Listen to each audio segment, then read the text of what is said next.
Se sul Pastelmat vuoi lasciare il fondo visibile e pulito, non puoi permetterti errori di impostazione. Ogni segno sbagliato resta lì. Ecco perché il ricalco diventa necessario. E ti spiego come farlo bene. A volte è molto meglio lasciare il fondo libero dal colore. La carta Pastelmat si presta molto bene a questo, infatti offre diversi colori per lo sfondo. E se il soggetto lo permette, a me piace molto lasciare proprio il fondo della carta a contrasto con il disegno. Per questo progetto ho scelto il Pastelmat color mais perché contrasta molto bene con l'uva nera viola che voglio dipingere. Per prima cosa disegniamo molto bene il soggetto su un foglio di carta qualunque. Dovrà essere un foglio della stessa dimensione del foglio Pastelmat.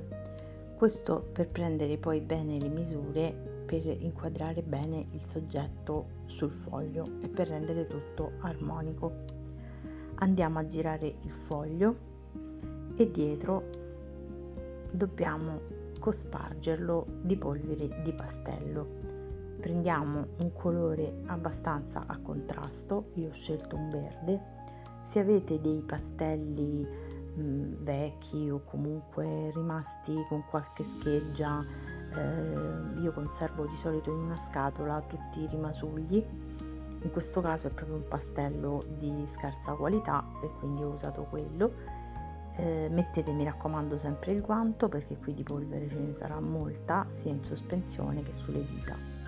Quindi si cosparge per bene il pastello sul dietro del disegno, poi lo spalmiamo proprio letteralmente con le dita per far in modo che la polvere passi su ogni centimetro del fondo.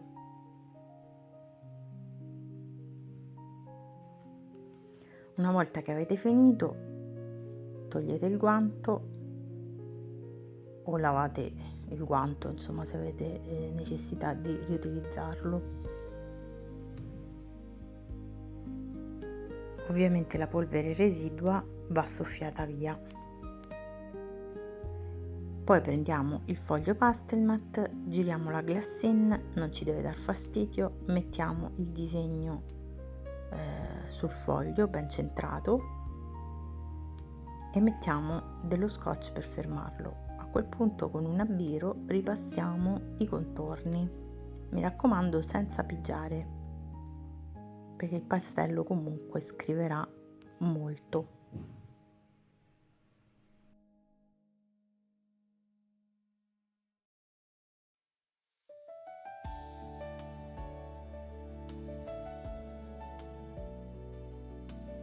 Ripassiamo bene tutti i contorni, anche le ombre, perché quelle saranno importantissime, senza dimenticare nessun tratto. Togliamo lo scotch e poi con delicatezza solleviamo il disegno. A quel punto avremo il nostro ricalco. Potrebbe succedere questa cosa, che rimane della polvere sul disegno. Allora a quel punto con una gomma pane pulita si passa delicatamente per togliere tutto ciò che non interessa al nostro disegno.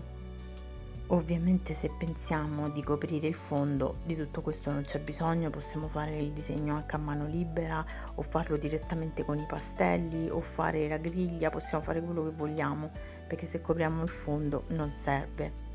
Spero che questo video vi sia piaciuto, mettete un like, iscrivetevi al canale e noi ci vediamo alla prossima. Ciao ciao!